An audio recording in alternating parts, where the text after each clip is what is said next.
இப்போ ஆண்டவர் எப்படி என்ன பண்றாரு? ரூல்ஸ் அண்ட் ரெகுலேஷன்ஸ மோசே ஐயா கிட்ட பேசியிருக்காரு. அப்படிதானே? அப்ப இப்பவும் ஆண்டவர் நம்மளோட பேசுவாரா?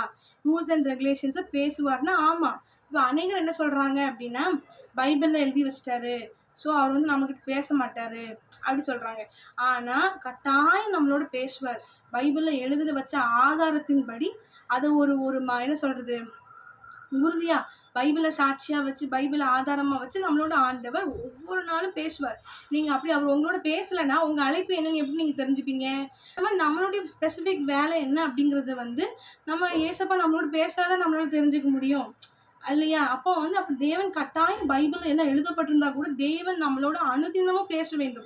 பேசினா தான் நமக்கு நம்மளோட கோல் என்னது? நம்மளோட இலக்கு என்னதுன்னு நம்ம தெரிஞ்சுக்க முடியும். மொத விஷயம். அந்த கோல அடையறதுக்கு, அதாவது நமக்கு கர்த்தர் நியமிச்சிருக்கிற இலக்க அடையறதுக்கு என்னென்ன ஸ்டெப்ஸ், என்னென்ன ரூல்ஸ் அண்ட் ரெகுலேஷன்ஸ ஃபாலோ பண்ணணும் அப்படின்னு சொல்லிட்டு, ஆண்டவர் நம்மளோட தினம் தினம் பேசுவார். சரிங்களா? பைபிள் எழுதி வச்சுட்டாரு, அவரு நம்மகிட்ட பேச மாட்டாரு அப்படின்னு நினைக்காதீங்க. கட்டாயம் பேசுவார். பைபிள்ல எழுதி வச்சத உறுதியாக, அது வந்து ஒரு சாட்சியாக நம்ம உறுதிப்படுத்துறோம்ல, பைபிள் மூலமா ஆண்டவர் உறுதிப்படுத்தலாம்.